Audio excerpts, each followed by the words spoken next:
Biafra could shine as Africa's light in the darkness.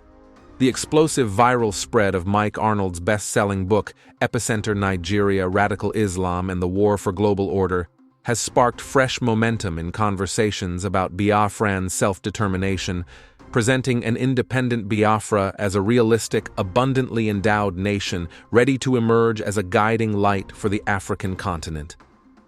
In the widely circulated passage from the book, launched in January 2026, Arnold powerfully states that this vision is grounded in reality, not fantasy, contrasting it directly with the fictional Wakanda, while highlighting Biafra's immense potential through its vast population, oil and mineral riches, key ports, fertile agriculture, skilled workforce, and alignment with Western principles and priorities. This is real. Imagine it, a nation of 60 to 80 million people, sitting on oil and minerals, controlling major ports, blessed with fertile land and educated workers, aligned with Western values and interests. That is what Biafra could be. Not Wakanda, that is fiction. This is real. A shining example of what Africa can become when the stranglehold is released. A beacon to the nations, a light in the darkness. That is the dream, and it is not unreasonable.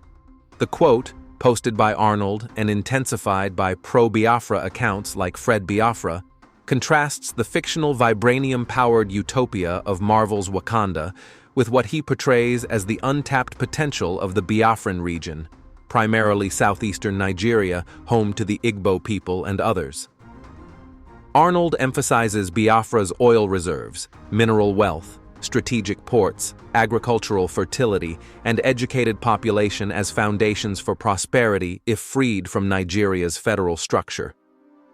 Arnold, a former mayor of Blanco, Texas, self-described earthshaker, and advocate against what he calls Christian genocide in Nigeria, positions the book as an exposé tracing Nigeria's crises to historical roots. The 1804 Sokoto Jihad, British 1914 amalgamation favoring northern dominance, the 1967-1970 Nigerian Civil War, and alleged modern political manipulations. The book became a quick Amazon bestseller in categories like History of West Africa and Nigerian History, with availability via Kindle, hard copy on Amazon, and affordable ebook editions on Seller for Nigerian readers, 3,000 Naira only. The promotion arrives amid heightened global attention to Biafra-related issues.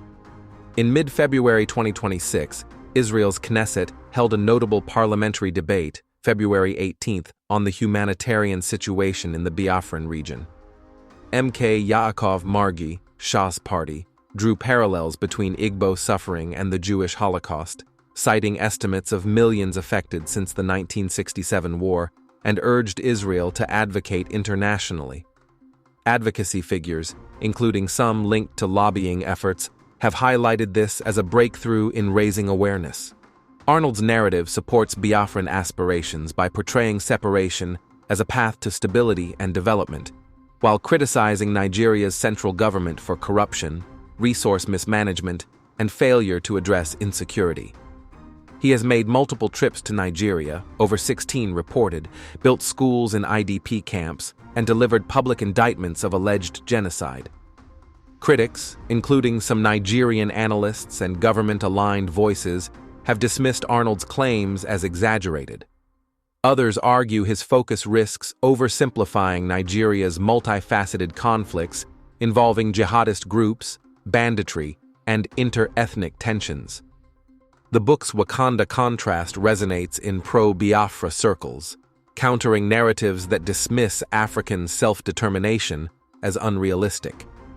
As Arnold launches an EPICENTER Insider series and book club discussions, the work continues fueling debate on whether restructuring or outright separation could unlock the region's potential amid Nigeria's ongoing challenges.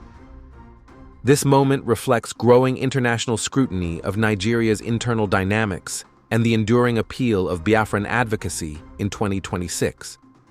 Family Writers Press International.